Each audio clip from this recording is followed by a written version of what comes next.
सभी शिक्षक और विद्यार्थियों को मेरा नमस्कार। आज के ऑनलाइन सत्र में हम एक प्रयोग की मदद से गुरुत्वाकर्षण के केंद्र और इसके विज्ञान को समझने की कोशिश करेंगे। गुरुत्वाकर्षण का केंद्र वह बिंदु होता है जहाँ किसी वस्तु का कुल गुरुत्वाकर्षण बल संकेंद्रित होता है। हम खिलौनों के माध्यम से यह देखेंगे कि यह किस तरह से काम करता है और किस तरह इसकी स्थिति वस्तु के आकार और वजन पर निर्भर करती है। इस सत्र में आप प्रयोगों के माध्यम से इस सिद्धांत को आसानी से समझ पाएंगे। तो चलो शुरू करते हैं इस गतिविधि को। गुरुत्वाकर्षण का केंद्र क्या है? गुरुत्वाकर्षण का केंद्र वही बिंदु है जहाँ किसी वस्तु का पूरा वजन समान रूप से वितरित होता है। इसे संतुलन का केंद्र भी कहा जाता है। जब हम किसी वस्तु को उसके गुरुत्वाकर्षण केंद्र से संतुलित करते हैं तो वह स्थिर रहती है और गिरती नहीं है। संतुलन और स्थिरता।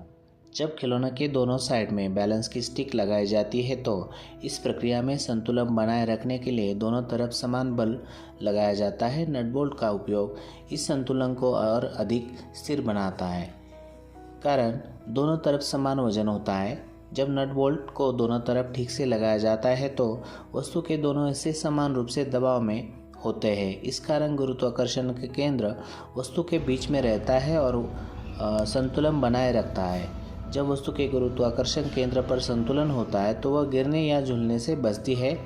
यदि यह केंद्र वस्तु के आधार से ठीक ऊपर स्थित हो तो वस्तु स्थिर रहेगी। क्या सभी वस्तुओं का गुरुत्वाकर्षण केंद्र एक जैसा होता है? तो नहीं। गुरुत्वाकर्षण का केंद्र वस्तु के आकार, वजन और उसके द्रव्यमान के वितरण पर निर्भर करता है। अगर वस्तु समान आकार और समान घनत्व की हो तो उसका गुरुत्वाकर्षण केंद्र बीच में होगा। जैसे गोलाकार वस्तु बॉल का गुरुत्वाकर्षण केंद्र ठीक बीच में होता है। असमान आकार की वस्तु जैसे किसी लकड़ी की छड़ी का गुरुत्वाकर्षण केंद्र बीच में नहीं होता, बल्कि उसके आकार और वितरण के हिसाब से होता है। उसी तरह फ्लैट वस्तुओं जैसे बुक का गुरुत्वाकर्षण केंद्र उनकी मोटाई और आकार पर निर्भर करता है। लंबी और संकरी वस्तुओं जैसे छड़ी, पाइप का गुरुत्वाकर्षण केंद्र अधिकतर उनके मध्य बिंदु पर होता है। आपने यह उदाहरण हमेशा देखा होगा।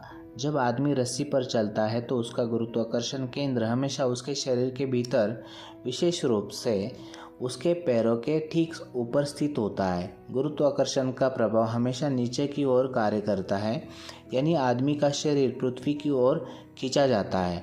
रस्सी पर चलते समय आदमी अपने शरीर को आगे पीछे झुकाकर अपना संतुलन बनाए रखता है। वह अपने हाथों का उपयोग करता है ताकि गुरुत्वाकर्षण के प्रभाव को वो संतुलित कर सके। इस गतिविधि को करने के लिए आवश्यक सामग्री rubber band, stick, nut bolt, foam, thermocol.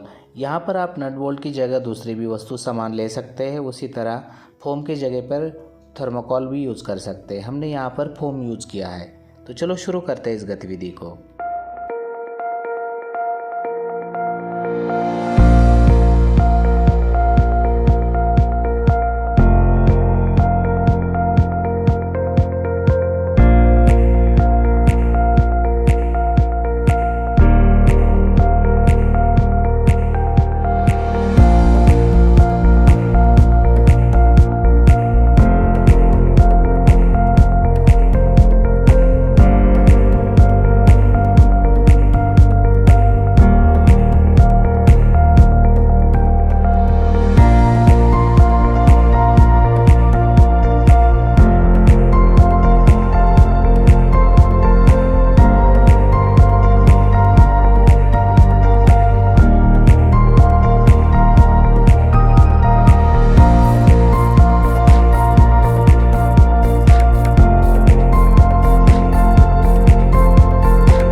इस गतिविधि के बारे में बच्चों के लिए कुछ क्वेश्चन है।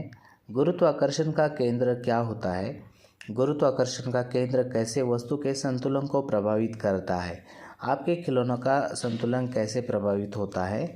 क्या आपको लगता है कि गुरुत्वाकर्षण का केंद्र हर वस्तु में अलग अलग होता है? क्या आप किसी और खिलौनों पर प्रयोग करना चाहेंगे? आप इस गतिविधि को और अधिक रोचक बनाने के लिए क्या बदलाव करेंगे? इस गतिविधि को अपने स्कूल में करके हमें नीचे दिए गए नंबर पे फ़ोटोज़ और जानकारी ज़रूर भेजिए। धन्यवाद।